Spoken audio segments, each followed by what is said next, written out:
मैं एक professional athlete के रूप में ये $1 करोड़ वाली जॉब करने जा रहा हूँ और मैं आपको बता दूँ कि कितना फर्क होता है एक एस्ट्रोनॉट बनकर हर साल $2 लाख कमाने में। ये पागलपन है। डायनासोर की हड्डियाँ ढूंढकर हर साल $1 लाख कमाने में। Oh my God. और भी कई जॉब्स के बीच और मैं शुरुआत करूंगा सबसे कम इनकम वाली जॉब से, गोल्ड पैनिक, जिसके जरिए हम एक साल में $1 कमाएंगे। लेकिन हम करोड़पति बनेंगे शायद तुम्हारे सपनों में। बेसिकली गोल्ड पैनल्स इस मैकेनिज्म में मिट्टी डालते हैं, फिर इसमें पानी डालकर थोड़ा हिलाने के बाद सारा सोना फिल्टर होकर नीचे जमा हो जाता है। लेकिन ये इतना भी आसान नहीं है, क्योंकि 5 घंटों की मेहनत के बाद मैं बिल्कुल भी अमीर नहीं बन पाया। ओह बॉयज, मुझे सोना मिला।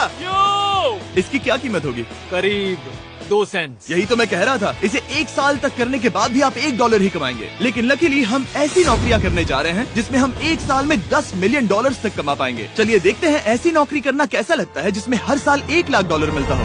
म्यूजियम के लिए डायनासोर की हड्डियां ढूंढना।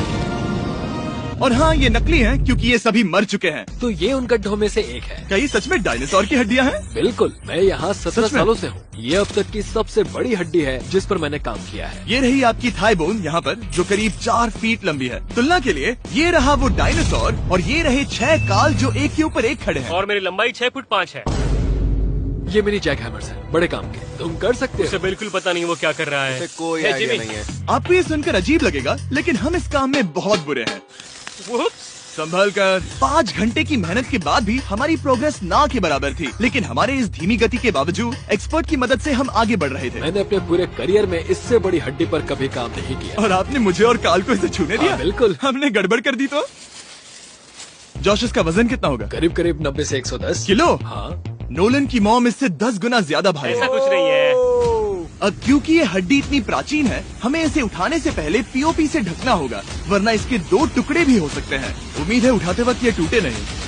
1 2 3 दम लगा के ऐशा। बहुत अच्छे। आज पहली बार इंसानों ने इस हड्डी को उठाया है, वो भी कुछ यूट्यूबर्स ने। यकीन नहीं होता। टेबल के ऊपर रखो। तैयार? 1 2 बहुत अच्छे। हाथ संभाल कर काल। और मानो या ना मानो, ये डायनासोर की हड्डी वाकई में एक म्यूजियम में रखी गई। लेकिन क्योंकि म्यूजियम्स बोरिंग होते हैं, आइए नासा में एस्ट्रोनॉट ट्रेनिंग की $2 लाख वाली नौकरी करते हैं। और मेरा पहला मिशन था उनके ऑफिशियल लूनर रोवर को चलाना सीखना। एक दिन ये रोवर चांद पर होगी, है ना? हाँ, हम चांद पर घूमने के लिए इसी का इस्तेमाल करेंगे। ये लोग मुझे ये चलाने क्यों दे रहे हैं? दरवाजे खोल दो। इसे कैसे चलाते हैं? इस डंडे को आगे धकेलो। अभी? हाँ, धकेलो। जिमी, हमें मारना मत। मुझे डर लग रहा है। आते रहो। ओह, ये तो कमाल अब का उसे घुमाओ। है। दाईं ओर? कहीं भी घुमाओ, मुझे फर्क नहीं पड़ता। ओह माय गॉड, यहाँ गाड़ियाँ हैं। क्या इस सड़क पर चला सकते हैं? यहाँ तो चला ही सकते हैं। ओह, बहुत मजा आ रहा है। तुम टेढ़ा क्यों चला रहे हो? मुझे नहीं पता इसे सीधा कैसे किया जाता है। हालांकि मैं इसे ऐसे चला रहा था जैसे मैंने पी रखी हो। मैं सबको नासा के लूनर ट्रेनिंग यार्ड तक पहुंचा पाया, जहां इसकी असली परीक्षा होगी। ओह, हम ऑफ रोड जा रहे हैं। ये रास्ता उबड़ खाबड़ है। तो मुझे इसे ढलान के नीचे उतारने दे रहे हो? क्या इस मशीन के अंदर सीट बेल्ट? यहाँ पर एक सीट बेल्ट है जिसका हम इस्तेमाल नहीं करते। इनके पास सीट बेल्ट है लेकिन ये लोग पहनते नहीं है। क्या अजीब है। वो, ये ढलान तो बहुत ज्यादा है। नहीं, क्या हम सच में नीचे जा रहे हैं? क्या अब मैं सीट बेल्ट पहन सकता हूँ? Oh my God! हम टेढ़े होकर ढलान उतर रहे हैं। नहीं नहीं नहीं नहीं नहीं जिमी। हाथ उठाओ ताकि उन्हें पता चले कि मैं चला रहा हूँ। वाह, ठीक है। इन्होंने तो सच में। मैं उठकर पीछे चला नहीं जाता नहीं हूँ। नहीं, बैठ जाओ। नहीं, ऐसे चलाना ठीक रहेगा? मुझे पकड़ो कार्ल, पकड़ो मुझे। लेनिन, तुम चांद पर सर्वाइव नहीं कर पाओगे। हाँ, शायद मैं कर पाऊंगा। और उसके बाद नासा ने मुझे अपनी विशाल स्पेस फैसिलिटी दिखाई। यकीन नहीं होता, ये पृथ्वी का दूसरा सबसे बड़ा पूल है। ऐसा लग रहा था मानो वो हम पर फ्लेक्स कर रहे हो, खासकर जब उन्होंने अपना स्पेस सूट दिखाया। स्पेस सूट को पहनने के बाद ही तुम एक एस्ट्रोनॉट बन जाते हो। लेकिन इसमें भी एक दिक्कत थी। स्पेस वॉक करने के लिए क्या आपको डायपर पहनना पड़ता है? तुम इस सूट में 12 घंटे तक रहते हो। वाओ, इसे पकड़ो। तो ये सचमुच एक एडल्ट डायपर है। तो जरा संभल कर। हाँ। ये स्पेस आर्टिफैक्ट है। ये कई बार मिशंस में इस्तेमाल हुआ है। यानी असली एस्ट्रोनॉट्स ने इसे पहना है। हाँ। और उन्होंने इसमें सुसु भी किया था। क्या आपने इसमें सुसु किया है? मैंने नहीं, इसमें नहीं। ठीक है। तो बताइए अगला मिशन कब है? क्या तुम 1 साल बाद फ्री रहोगे? मैं समय निकाल लूंगा। Okay okay. और मेरी ट्रेनिंग के आखिरी स्टेप में मैं एक कमाल की चीज करने जा रहा हूँ। उन्होंने मुझे चांद को छूने का परमिशन दिया। थोड़ा दम लगाकर खींचूं क्योंकि इसका वजन 4000 किलोग्राम है। ये 4000 किलोग्राम का है। वाह, ये कमाल का पूरी दुनिया में इससे बड़ा मून रॉक कलेक्शन कहीं भी नहीं है। यकीन नहीं होता वो हमें ये करने दे रहा है। तुम जानते हो ना, हम बस एक यूट्यूब चैनल है। ओह माय गॉड, ये किसी जमाने में चांद पर हुआ करते थे। क्या मैं इस जेनेसिस रॉक को छू सकता हूँ? बिल्कुल नहीं। कल हमने एक डायनासोर का फॉसिल खोजा था, इसलिए मैं इसमें एक्सपर्ट हूँ। Okay. क्या आप छू सकता हूँ? नहीं।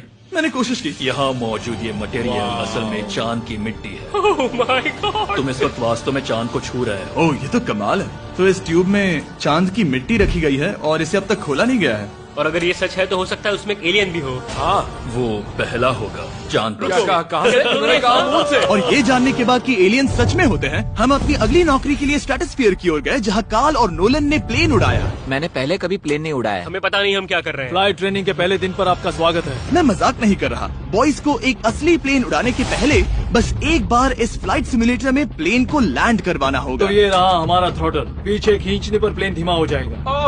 Oh my God. और लगातार एक के बाद एक ओह गॉड। नोलन की क्रैश लैंडिंग के बाद तुमने प्लेन को क्रैश कर दिया।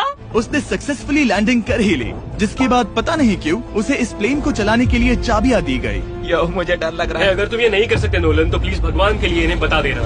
ओह माय गॉड, मैं एक प्लेन उड़ाने वाला हूँ। Oh my God. ठीक है, क्या तुम तैयार हो? मैं तो बचपन से ही तैयार हूँ। Full throttle. अप्रोचिंग 60। थोड़ी डगमगाहट है, लेकिन आप लीवर को पीछे खींचे। हम टेक ऑफ कर रहे हैं। बहुत अच्छे। ओह माय गॉड, तुम्हारी जिंदगी मेरे हाथों में है। वो सच में इस पूरे प्लेन को अकेला उड़ा रहा है। हाँ, मैंने तो छुआ भी नहीं है। टर्बुलेंस की वजह से कभी क्रैश नहीं होता है ना? दरअसल अब देखो, मैं दाएं मुड़ने वाला हूँ। नहीं। दाएं मुड़ा। ओह माय संभाल गॉड, प्लेन टेढ़ा हो गया। यकीन नहीं होता, मैं इस चीज को कंट्रोल कर रहा हूँ। देखो मेरा जादू। रुको। ओह नहीं, ये क्या? बेवकूफ, मैं तुम्हारी जान ले लूंगा। अब हम उस तरफ जाएंगे और फिर तुम प्लेन को लैंड करो। ओह माय गॉड, मैं भूल गया। हाँ, अक्सर लोगों को यही सब याद रखने में दिक्कत होती है। ठीक है, हम नीचे जा रहे हैं। मुझे डर है तुम कहीं हमें ऊपर ना पहुंचा दो। सिमुलेटर पे हर बार प्लेन मेरे से यहीं पर क्रैश होता है। ओह गॉड, हम यहीं लैंड करेंगे, इस रनवे के ऊपर। ओह माय गॉड, हम कुछ ज्यादा ही नीचे है नहीं? इसकी नाक को बिल्कुल बीचों बीच रखना। Oh my God. आराम से अपना हाथ थ्रॉटल पर रखो। लेवल पीछे खींचने से पहले थोड़ा इंतजार करना। लंबी सांस लो। बहुत अच्छे। हमने लैंड कर दिया। तुमने कर दिखाया। मैंने प्लेन लैंड किया। Oh my God. इससे काम मैं नहीं कर पाऊंगा, लेकिन हम जिंदा हैं। तुमने मुझे नहीं मारा। मैं हैरान हो गया जब मुझे पता चला कि आप हर साल 10 लाख डॉलर कमा सकते हैं हैंड मॉडलिंग में, लेकिन सिर्फ तभी जब आप दुनिया के सबसे महंगे हैंड मॉडल्स में से एक हो। ये लोगों को अपने हाथों की तस्वीरें लेने की परमिशन देकर एक डॉक्टर की सैलरी से 5 गुना ज्यादा कमा लेती है। और इनका रेज्यूमे कमाल का है। इन्होंने लगभग हर जाने माने ब्रांड के लिए हैंड मॉडलिंग की है। इन्होंने अपने हाथों के लिए 10-10 लाख डॉलर का इंश्योरेंस भी कराया है। मैं आपको काम करते हुए देखना चाहता हूँ। सबसे पहले इन्होंने हमारे हाथों की जाँच मुझे की। पता नहीं था कि आज वो दिन होगा जब मुझे नई इनसिक्योरिटीज मिलेंगी। ओके, तो सबसे पहले तुम्हें अपने नाखून साफ करने होंगे। Of course. सही कहा। मतलब मेरे तो बेकार ही हैं। ये लो। देखो काल की तुलना में यहाँ कितने ज्यादा बाल क्या है। मैं इससे पैसे बना सकता हूँ? कार के हाथों का टेक्सचर तुम दोनों से थोड़ा ज्यादा अच्छा है। तुम समझे ना? मुझे बदल सकती हो? देखो, मैं कोई चमत्कार तो नहीं कर सकती, लेकिन जरा तुम अपने हाथ दिखाना जिमी। तुम्हारे हाथ सुंदर है, ये अजीब बात तुम्हारे है। हाथ इतने चमक क्यों रहे हैं? मुझे नहीं पता। क्या मेरी उंगलियों का स्ट्रक्चर अच्छा है?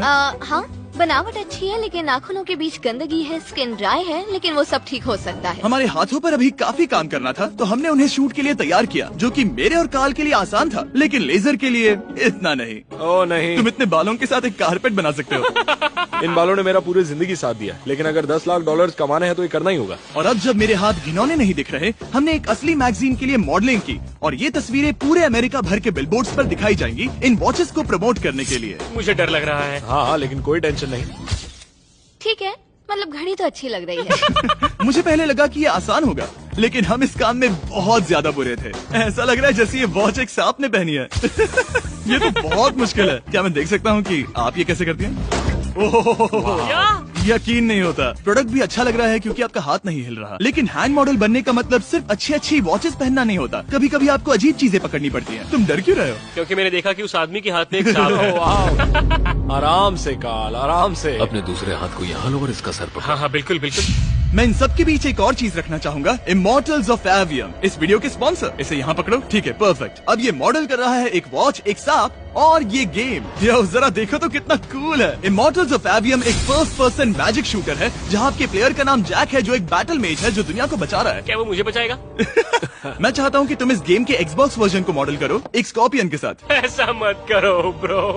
तुम्हें इसके डंक को इस तरह से पकड़ना होगा। क्या ऐसा पकड़ना बिच्छू के लिए सेफ है? हाँ बहुत अच्छे, शाबाश। जल्दी जल्दी बोलो जल्दी करो। उन्हें गेम के बारे में बताओ। ठीक है, आप 25 अलग अलग तरह के मैजिक स्पेल्स और 80 अलग अलग टैलेंट्स अनलॉक करके उन्हें अपने प्ले स्टाइल के हिसाब से कस्टमाइज कर सकते हैं। कार्ल, तुम्हें लगता है इमॉर्टल्स ऑफ एवियम को ये फोटो पसंद आएगी? मैं उम्मीद करता हूँ आपको ये पसंद आएगा। कार्ल, इन डरावने जानवरों को पकड़े रखो, बाद में हम NFL प्लेयर्स बनने जाएंगे। जिन लोगों ने इमॉर्टल्स ऑफ एवियम बनाया उन्होंने कुछ अवार्ड विनिंग कैंपेन्स भी बनाए हैं जैसे हेलो, कॉल ऑफ ड्यूटी और डेड स्पेस। हमें वो कैंपेन्स पसंद है।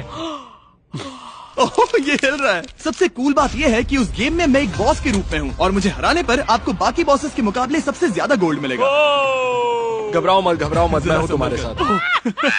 इमॉर्टल्स ऑफ एवियम का फ्री ट्रायल Xbox और PS5 दोनों पर अवेलेबल है और Steam पर उसका फ्री डेमो भी मिलेगा। फोटो ले लो जल्दी। वो मेरे हाथ के नीचे है। हम इस काम में इतने बुरे थे कि हमने इसे प्रोफेशनल हैंड मॉडल को सौंपा ताकि हमारे स्पॉन्सर्स गुस्सा ना हो। इमॉर्टल्स ऑफ एवियम खेलने के लिए डिस्क्रिप्शन में दिए हुए लिंक पर क्लिक करें। मैं इस काम से रिटायर हो रहा हूँ और हालांकि हमारे फोटोज अच्छे नहीं थे, उन्हें देश भर के बिलबोर्ड्स पर दिखाया गया और अब वक्त आ गया है वो काम करने का जिसे करके हम एक साल में $1 करोड़ कमा सकते हैं। सही समझे, मैं NFL की एक प्रोफेशनल टीम ज्वाइन करने वाला हूँ। ये सच में मेरा एक सपना था। और अगर आपको ये फेक लग रहा है तो ये मैं हूँ जो $10 मिलियन के लिए बकेनियर्स के साथ एक असली कॉन्ट्रैक्ट साइन कर रहा हूँ। इसमें लिखा है कि हम शायद पैसे नहीं देंगे लेकिन कम से कम अमाउंट तो सही। नहीं, बस अमाउंट पर फोकस करो। अब ये ऑफिशियल है। कांग्रेचुलेशन। तो अगले 48 घंटों के लिए मैं एक ऑफिशियल प्लेयर। हाँ, तुम एक ऑफिशियल प्लेयर हो। वादा करता हूँ आप निराश नहीं होंगे। मैं वादा करता हूँ आप निराश होंगे। इस कॉन्ट्रैक्ट के चलते मैं 60,000 फैंस के सामने अपनी टीम के साथ मैदान में उतरूंगा। पहला पड़ाव है वेट ट्रेनिंग। ये ज्यादा ही हल्का है, इससे थोड़ा बढ़ाना होगा। मुझे नहीं लगता कि मुझे $1 करोड़ देने वाले हैं। मेहनत करते रहो। या तुम एक जिंदा बनोगे या फिर एक लूजर। ये लोग एक NFL प्लेयर के ऊपर बहुत ज्यादा बिल्कुल चिल्लाते सही हैं। कहा। इसे वहाँ सेट करो जहाँ तुम्हारी टीम का सबसे ताकतवर प्लेयर सेट करता है। पता नहीं मैं एक भी कर पाऊंगा या नहीं। वो ऐसे 12 reps करता है, हाँ। नामुमकिन। वो कोई आम इंसान नहीं है। मैं उससे पंगा नहीं लेना चाहूंगा। कर सकते हो। NFL इतना मुश्किल क्यों है? ये वर्कआउट बाकी प्लेयर्स की तुलना में कैसा था? बहुत बुरा। उम्मीद है चक्कर आना बंद हो जाए। घबराओ, आदत पड़ जाएगी। ओके। उसके बाद मैं अपनी ट्रेनिंग के लिए टैंपा बे के बकेनियर्स ट्रेनिंग फैसिलिटी में पहुंचा जहां मैं मिला अपने कोच हेलो से। मिस्टर बीस, हाय, मैं क्या हूँ हाल है? कोच। कैसे हो तुम? बढ़िया। और बाकी टीममेट से। तुमसे मिलकर अच्छा लगा। मैं हूँ शेख, मेरे बच्चे और मैं दोनों तुम्हारे सच में? वीडियोस देखते हैं। तुम्हारे कैंडी पास, द काल कमीज। ओह, सच में? मेरे नए टीममेट्स को यकीन नहीं हुआ कि मैंने उनकी टीम ज्वाइन कर ली है, तो मैंने उन्हें सबूत के लिए कॉन्ट्रैक्ट दिखाया। तुम भी सब तुमने अच्छे से ऐसे ही check कॉन्ट्रैक्ट पर साइन किया था। लेकिन तुम्हारे वाले पर ज्यादा पैसे लिखे हैं। जितने नहीं मिले थे। लेकिन इसमें लिखा है कि ये कॉन्ट्रैक्ट सिर्फ 2 दिन का है, उसके बाद ये कैंसिल हो जाएगा। हाँ, इस पे इन यही लाइन्स को लिखा पढ़ना है। जरूरी है। हे, ये असली है। टीम में स्वागत है। जानता हूँ, थैंक यू। ये मेरे नए बहुत मेहनत टीममेट्स करनी होगी। हैं। इनके सामने हम बच्चे लग रहे हैं। ये कितने बड़े हैं। इन दोनों के बीच का फर्क देखो। सच कहूँ तो मैंने पहले कभी फुटबॉल नहीं खेला, तो उन्होंने मुझे अपना किकर बनाया जिसमें ओह, मैं बहुत बुरा था। मिस्टर बीस, हमें तुम्हारी जरूरत है। तुम्हें कल के लिए तैयार होना होगा। हाँ, तुमने सही कहा। मैं क्वार्टरबैक बनता हूँ और क्योंकि मैं पहले कभी क्वार्टरबैक भी नहीं बना था और हाइक मैंने अपनी पूरी ताकत लगाकर बॉल को फेंका। बढ़िया टचडाउन। और मैं आपको बता दूं कि ये वही टीम है जिसके साथ टॉम ब्रेडी ने सुपर बोल जीता था, तो मैंने सोचा उन्हें सरप्राइज दिया जाए। वो आ गए टॉम। ओह, मुझे बॉल लगने वाली थी। टीबी, कैसे हो मेरे दोस्त? कैसे हो टीबी? कैसे हो दोस्त? कैसे हो तुम सब लोग? यहाँ मेरा एक दोस्त है जो आपके सिर्फ हाय कहने पर खुशी से मर नहीं सकता जिमी, है। ऐसा मत करो। तुम मेरे साथ लेनिन, ऐसा चलो नहीं इन्हें कर हाय सकते। कहो। Landon, I love you. Oh, नहीं। ओके। और उसके बाद हमारी प्रैक्टिस उछल कूद में बदल गई। कैच करो। Too small. या अब तुम काम पर लौट ठीक है जाओ। दोस्तों, फिर मिलेंगे। लोगों को अभी भी मेरे 2 दिन के कॉन्ट्रैक्ट को लेकर कुछ सवाल थे, तो बक्स ने मेरे लिए एक प्रेस कॉन्फ्रेंस बुलाई। कल बहुत ही बड़ा दिन है, तो कोई बेतुके सवाल मत पूछना, ओके? क्या ये एक पब्लिसिटी स्टंट है? आप यहाँ पर क्यों? सिर्फ बेस्ट वीडियो बनाने के लिए। हाँ, ये एक पब्लिसिटी स्टंट है। मैं सच में एक NFL प्लेयर नहीं हूँ। जिमी, इस नए टीम का हिस्सा बनकर कैसा लग रहा है? बहुत अच्छा। सच कहूँ तो मुझे पता नहीं था कि ये लोग मुझे इतना पसंद करेंगे। कल तुम कितने टाइम तक खेल पाओगे? 0। और बार बार दोहराने के बाद कि ये सिर्फ एक पब्लिसिटी स्टंट है, मैं अपनी हाइट नापने गया। 6'4.5". 6'4.5"? कार्ल, तुम 6'5" हो। मैं 6'5" हूँ। हाँ। ये मुझे इसलिए नाप रहे थे ताकि मेरा कस्टम गियर और यूनिफॉर्म बिल्कुल सही फिट हो। ये सच में बहुत ही अच्छा लग रहा है। सही कहा। और यूनिफॉर्म बनवाने के बाद ऑफिशियल गेम डे आ ही गया। मुझे अब भी नहीं पता कि वो मुझे ऐसा क्यों करने दे रहे हैं। बट हे, थैंक्स बक्स। तुम हैरान हो कि उन्होंने मुझे टीम में ले लिया? हाँ, ये मेरा साइन किया गया पहला फुटबॉल है। जिमी अभी किसी भी वक्त बाहर आता ही होगा। तुम 100 पॉइंट से लीड करोगे तो शायद मुझे खेलने मिलेगा। मुझ पर एहसान करो और स्कोर बोर्ड तोड़ दो। जैसा तुम कहो। ये उसका पहला गेम है और शायद उसका आखिरी भी। आपकी हड्डियां टूट जाएंगी। ये सब कैसे हो गया? ये तो सपने जैसा है। ये कितना कमाल है। और क्योंकि ये मेरी जिंदगी का सबसे पहला और आखिरी एनएफएल गेम है, टीम ने मुझे एंट्री पर सबसे आगे रहने दिया। Let's go boys! Let's go! ये हमारा दोस्त है। उम्मीद करता हूँ कोई मुझे कुचल ना दे। ये तुम्हारा